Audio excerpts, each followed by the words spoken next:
اس انداز میں والدین کے حقوق کو امام زین العابدین علیہ السلام نے اپنی کتاب رسالۃ الحقوق میں بیان کیا ہے۔ اس طرح جامع طریقے سے کسی بھی جگہ بیان نہیں ہوا۔ میں یہ آپ کی خدمت میں عرض کرنے لگا ہوں۔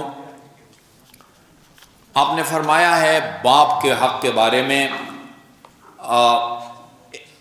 1 2 3 4 5 6 سطر ہیں، اور وہ بھی جو ہے نا وہ آدھے سطر میں عربی ہے اور آدھے سطر میں اس کا ترجمہ ہے جو باپ کا حق بیان کیا۔ امام زین العابدین نے فرمایا اما حق ابی کا، تیرے باپ کا تمہارے اوپر حق یہ ہے کہ فتعلم، تمہیں اس بات کا یقین ہونا چاہیے انہو اصل کا وانک فرع، وہ تیری اصل اور جڑ ہے، تو اس کی فرع اور شاخ ہے۔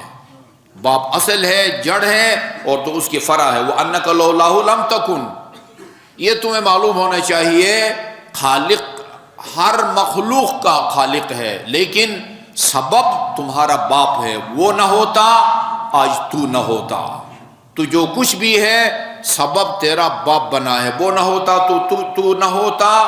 فمہما رأیت فی نفسک مما یعجبک، تیرے اندر جتنے بھی کمالات نظر آتے ہیں نا، تجھے کمالات نظر آتے ہیں، میں وہ ہوں، میں مالدار ہوں، میں طاقتور ہوں، میں بہت بڑا سیاستدان ہوں، جو بھی پسندیدہ صفات اپنے اندر تمہیں نظر آتی ہیں، فَعْلَمْ أَنَّ أَبَاكَ أَصْلُ النِّعْمَةِ عَلَيْكَ فِي ہے، اس نعمت کی اصل تمہارا باپ ہے۔ تمہارا باپ نہ ہوتا یہ کمالات بھی تیرے اندر نہ ہوتے۔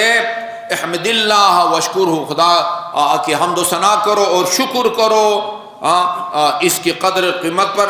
ولا قوت الا باللہ، یہ کوئی بھی شکر ہو یا کوئی بھی عمل وہ اللہ کی طرف سے جب تک قوت و طاقت نہ ہو انسان اس کو انجام نہیں دے سکتا۔ بس 6 سطر بھی پورے نہیں بنتے، 3 سطر بنتے ہیں، چونکہ آدھے سطر پر ترجمہ ہے۔ وَأَمَّا حَقُّ الْأُمِّ، ابھی ذرا تھوڑا سا موازنہ کریں، سید السجاد کے نظر میں ماں کا حق اولاد پر کیا ہے اور باپ کا حق کیا ہے، باپ کا بیان کر چکا۔ وَأَمَّا حَقُّ أُمِّكَ فَأَن تَعْلَمَ، تمہیں اس بات کا علم ہونا چاہیے، متوجہ ہونا چاہیے، أَنَّهَا حَمَلَتْكَ حَيْثُ لَا يَحْمِلُ أَحَدٌ أَحَدًا، اس وقت اس نے تمہیں اپنے شکم میں اٹھائے رکھا جس وقت کوئی کسی کو نہیں اٹھاتا، کوئی کسی کو اس طرح نہیں اٹھاتا۔ وَأَطْعَمَتْ مِنْ ثَمَرَةِ قَلْبِهَا مَا لَا يُطْعِمُ أَحَدٌ أَحَدًا، اور اس طرح اس نے تمہیں اپنا خون جگر دے کر پالا ہے کہ جس طرح جو ہے نا کوئی بھی کسی کو نہیں پالتا، نہیں کھلاتا۔ وَأَنَّهَا وَقَتْكَ بِسَمْعِهَا، اس نے تیری حفاظت کی ہے اپنے کان کے ذریعے، اپنی آنکھ کے ذریعے، اپنے ہاتھ کے ذریعے، اپنے پاؤں کے ذریعے، اپنے بال، اپنی جلد اور تمام اعضاء اور جوارح کو تیری خدمت کے لیے تمہاری ماں نے تیرے اوپر وقف کر دیا ہے۔ اور عجیب بات یہ ہے کہ مستبشرتاً بذالک فرحتاً، اور یہ کہ وہ یہ سب محنتیں اور زحمتیں اس کو ناگوار بھی نہیں گزرتی تھی، خوشی خوشی یہ تمام زحمتیں تیری خاطر اس نے برداشت کی ہے۔ تجھے دودھ پلا کے وہ خوش ہوئی ہے، تجھے سردی گرمی سے بچا کے وہ خوش ہوئی ہے۔ جی ہاں، معملۃ محتملۃ لما فی مکروہا، ہر ناپسندیدہ اور ناگوار مرحلے کو اس نے قبول کیا ہے، درد اور غم کو قبول کیا ہے۔ حتی دفعتها عنک ید القدرہ، 9 مہینے کے بعد دست قدرت نے تجھے ماں سے الگ کر دیا، شکم مادر سے تو باہر آیا۔ وَأَخْرَجَتْكَ إِلَى الْأَرْضِ، اور پھر تو نے زمین پر قدم رکھا۔ فَرَضِيَتْ أَن تَشْبَعَ وَتَجُوعَ، وہ اس بات سے خوشی خوشی راضی رہی کہ تو سیر ہو، وہ بے شک بھوکھی رہے۔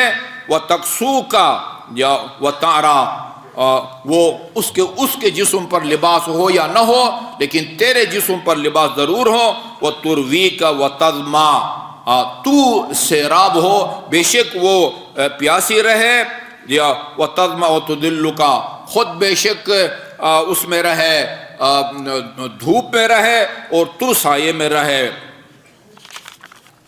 ان تمام زحمتوں سے تجھے وہ کیا، تلذذک بالنوم بعرقہا، خود بیدار رہی اور تجھے سلا کے تجھے سکون اور آرام پہنچایا، وکان بطنھا لک وعاء، اس کا شکم یہ تیرے لیے ایک قسم کا مسکن تھا، وحجرھا لک حوا، اور اس کا دامن تیرے لیے گہوارہ، پنگوڑا جسے کہتے ہیں، ثدییھا لک سقا، اللہ تعالیٰ نے اس کے سینے کو تیرے سیرابی کا ذریعہ قرار دیا، ونفسھا لک وقاء، اس نے اپنے آپ کو تم پر قربان کر دیا، تباشر حر الدنیا وبردھا لک، اس نے تیری خاطر دنیا کی سردی گرمی کو برداشت کیا ہے، فتشکرھا لک ذالک۔ قرآن کی عجیب ہے آیات، یہ آیت جو میں نے آپ کے سامنے پڑھی ہے، اس میں اللہ نے اپنی عبادت کے بعد فوراً والدین کے ساتھ نیکی کا ذکر کیا ہے۔ وَقَضَىٰ رَبُّكَ أَن لَّا تَعْبُدُوا إِلَّا إِيَّاهُ، اللہ کا حکم ہے کہ اس کے علاوہ کسی اور کی عبادت نہ کرو، وَبِالْوَالِدَيْنِ إِحْسَانًا، اور والدین کے ساتھ نیکی کرو۔ دوسری آیت سورہ وہ ہے فرقان میں فرمایا کہ تم اپنے رب کا بھی شکر ادا کرو، والدین کا شکر ادا کرو۔ اپنے شکر ادا کرنے کا جہاں حکم دیا ہے، اس کے ساتھ ہی والدین کا شکر ادا کرنے کی دیا ہے، تشکرھا علی قدر ذالک، ان تمام زحمتوں پر تم ماں کا شکر ادا کرو۔